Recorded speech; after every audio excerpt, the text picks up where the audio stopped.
আজ থেকে ১৪০০ বছর পূর্বে আরবের মরুভূমিতে বিশ্বের সর্বকালের শ্রেষ্ঠ মহামানব হযরত মুহাম্মদ মুস্তাফা সাল্লাল্লাহু আলাইহি সাল্লাম জন্মগ্রহণ করেন। আজকে আলোচনা করব মহানবীর সাল্লাল্লাহু আলাইহি সাল্লামের মর্যাদা নিয়ে। মুহাম্মদ মুস্তাফা সাল্লাল্লাহু আলাইহি সাল্লাম যদি না হইতেন, সারা জাহান অন্ধকারময় থাকিত। একদিন আমার নবী মুহাম্মদ সাল্লাল্লাহু আলাইহি ওয়াসাল্লাম জিবরাইল আলাইহিস সালামকে বলেন, হে ভাই জিবরাইল, তোমার বয়স কত বৎসর? জিবরাইল আলাইহিস সালাম বলেন, আমার বয়স কত বছর তা জানি না, তবে আমি আল্লাহ পাকের আরশে মুআল্লায় একটি তারা উদয় হতে দেখেছি। এমন একটি তারা যে তারাটি একবার উদয় হলে ৭০,০০০ বৎসর পর আবার উদয় হইত।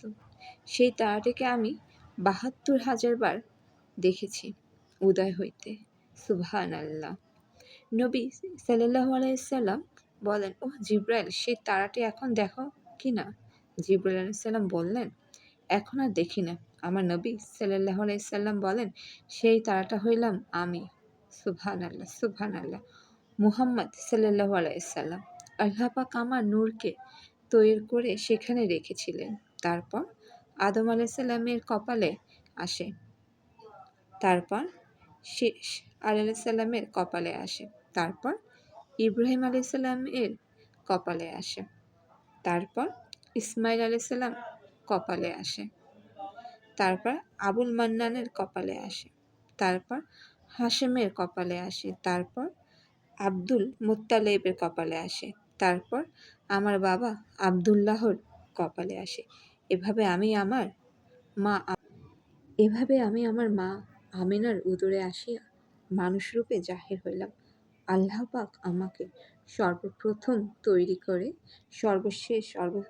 সর্বশ্রেষ্ঠ নবী করে দুনিয়াতে পাঠাইলেন। তাই বলি, গোটা পৃথিবীর মানুষের জন্য মুহাম্মদ সাল্লাল্লাহু আলাইহি সাল্লামকে আল্লাহ পাক রহমত হিসেবে পাঠিয়েছেন। তিনি এসেছেন দুনিয়ার মানসিক মুক্তির জন্য। আল্লাহ পাক বলেন, ওয়ামা আরসালনা ইল্লা রাহমাতাল লিল আলামিন। তার অর্থ হচ্ছে, তামাম সৃষ্টি জগতের জন্য মুহাম্মদ সাল্লাল্লাহু আলাইহি ওয়াসাল্লামকে রহমত স্বরূপ পাঠিয়েছি। সূরা হজ আয়াত ১০৭। আল্লাহ পাক বলেন, হে মুহাম্মদ সাল্লাল্লাহু আলাইহি ওয়াসাল্লাম, যাহারা বলে আমরা আল্লাহকে ভালোবাসি, তাহারা যেন আপনি নবীর অনুসরণ করে, তাহলে আমি আল্লাহ তাদেরকে ভালোবাসবো। সুবহানাল্লাহ। সূরা আল ইমরান আয়াত ৩১। তাই আমার নবী বলেন, যারা আমার সুন্নতকে ভালোবাসলো তারা আমাকে ভালোবাসলো, আর যারা আমাকে ভালোবাসলো তারা আমার সাথে বেহেশতবাসী হলো। তিনি ছিলেন দয়ার দরিয়া, প্রার্থীকে কখনো বিমুখ করতেন না, কিছু না কিছু দান করতেন।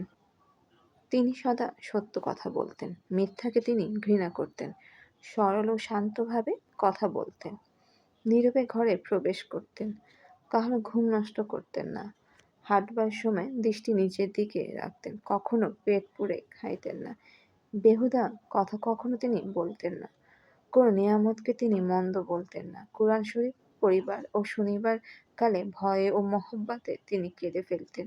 তিনি একটি দেহরাম থাকলে খাবার কিনতে বলতেন, একাধিক দেহরাম থাকলে তিনি ফুল কিনতে বলতেন।